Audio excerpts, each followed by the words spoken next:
the hostile relation or unfriendly relation between Pakistan and India.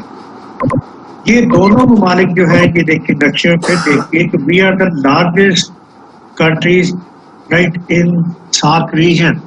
India کے بعد Pakistan is the largest country in the region. تو اس حوالے سے سارک کے فنکشننگ جو ہے وہ ڈپینڈنٹ ہے انڈیا اور پاکستان کی ورکنگ انوائرمنٹ کے اوپر اور انڈیا اور پاکستان کے ریلیشنز کے اوپر. اگر انڈیا اور پاکستان کے ریلیشنز اگر پرابلمٹک ہیں اور اگر ان کی 74 سال کی ہسٹری چیکرڈ ہسٹری ہے اور ہاسٹیلٹی کی ہسٹری ہے, رائیولری کی ہسٹری ہے, تو پھر اس میں آپ کیسے ایکسپیکٹ کر سکتے ہو کہ یہ دونوں بڑے ممالک یہ انڈیا اور پاکستان یہ ساتھ کے سکسیزفل رائٹ ہونے کی گارنٹی دیں گے. اس کے لیے ان دونوں کے ریلیشنز کا امپروو کرنا بڑا ضروری ہے. اور ہم نے وہ ہسٹری میں دیکھا ہے کہ کس طرح سے ان کے درمیان وارز رہی, ان کے درمیان کانفلکٹس رہے, اور وقت کے ساتھ ساتھ ان دونوں ملکوں کے درمیان کشیدگی بڑھتی بھی رہی.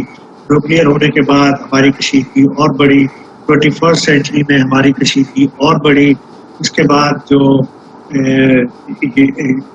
جموں اینڈ کشمیر کو جو ایبزارب کیا ہے انڈیا نے آرٹیکل 370 کو ایبروگیٹ کر کے, اس کے اوپر ہماری کھچاؤ ہمارے ریلیشن اور زیادہ بڑے ہیں.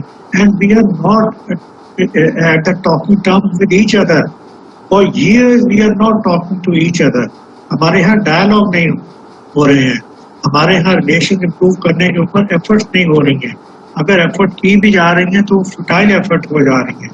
اور ہسٹری میں بہت دفعہ ایسا ہوا کہ ان دونوں کی ہاسٹیلٹی کی وجہ سے, ان دونوں کے اسپوائلڈ ریلیشنز کی وجہ سے ہم نے دیکھا میٹنگ جو ہے ساتھ میٹنگ جو سمٹ تھی وہ پوسٹ پون ہوتی رہی, اور یہ انفارچونیٹلی ساتھ کے لیے ایک بہت بڑی ڈس سروس تھی. تو اس لیے جب تک ان کے درمیان ریلیشن بہتر نہیں ہوتے, ان کے درمیان ڈائلاگ ریزیوم نہیں ہوتے, اور ان کے کشمیر کی جو ہاسٹیلٹی ہے جب تک اس کے اوپر ان کی کوئی سیٹلمنٹ نہیں ہوتی, یہ بڑا مشکل ہے کہ ساتھ جو ہے وہ پرفارمنس دے سکے اور رزلٹ دے سکے. اکنامیکلی بھی یہ دونوں کنٹریز ڈومینیٹ کرتے ہیں, اور 80% of SAARC's GDP right that is constituted by India and Pakistan. تو میں نے آپ کو بتایا ہے کہ یہ ٹوٹل جو والیوم آف اکانومی ہے انڈیا سارک کی وہ $3.2 ٹریلین کی ہے, اور $3.2 ٹریلین میں تقریباً $3 ٹریلین کی تو صرف انڈیا کی اکانومی ہے, $3 ٹریلین کی, اور باقی پاکستان کی اکانومی ہے $320 بلین کی.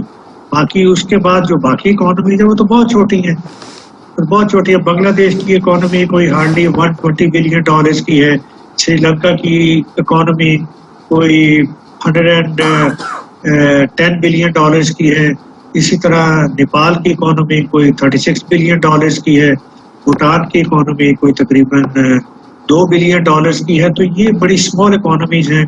تو اس طرح سے جب تک یہ دونوں بڑے یہ رسپانسبلٹی نہیں شو کرتے اور انڈرسٹینڈنگ نہیں شو کرتے, ریلیشنز پہ کام نہیں کرتے, اپنی انڈرسٹینڈنگ ڈیولپ کرنے پہ کام نہیں کرتے, ٹرسٹ انہانس کرنے پہ کام نہیں کرتے, وہ ساتھ کو جب تک یہ دونوں کو انوائرمنٹ نہیں دیتے جس میں یہ فلرش کرے, تو بڑا مشکل ہے کہ ساتھ جو ہے وہ پرفارم کرے اور کوئی آپ کو رزلٹ دے سکے. اس کے لیے ضروری ہے کہ ان کے درمیان ریگولر ڈائلاگ ہو اور ریگولر سمٹس ہوں.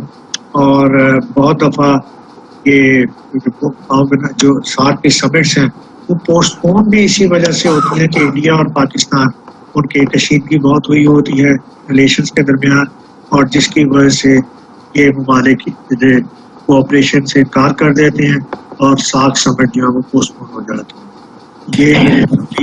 یہ چائنا شامل کیوں نہیں ہے سارک میں؟ بیٹا کیوں نہیں ہے کا سوال تو یہ ممبر ملکوں کی بات ہے نا کہ انہوں نے اپنے خطے کے لیے بنائی ہے, اور چائنا اس میں اگر آنا چاہے گا تو وہ بات کی بات ہے کہ باقی ممالک جوائن کرنا چاہتے ہیں کہ نہیں کرنا چاہتے. اب تو فی الحال بات کر رہے ہیں کہ جو ممبر ممالک ہیں اور جو جن کی انڈرسٹینڈنگ سے یہ بنی, ہم ان کی بات کر رہے ہیں. اور کہ اس میں یہ 7 ممالک تھے جو اس کے ممبر جو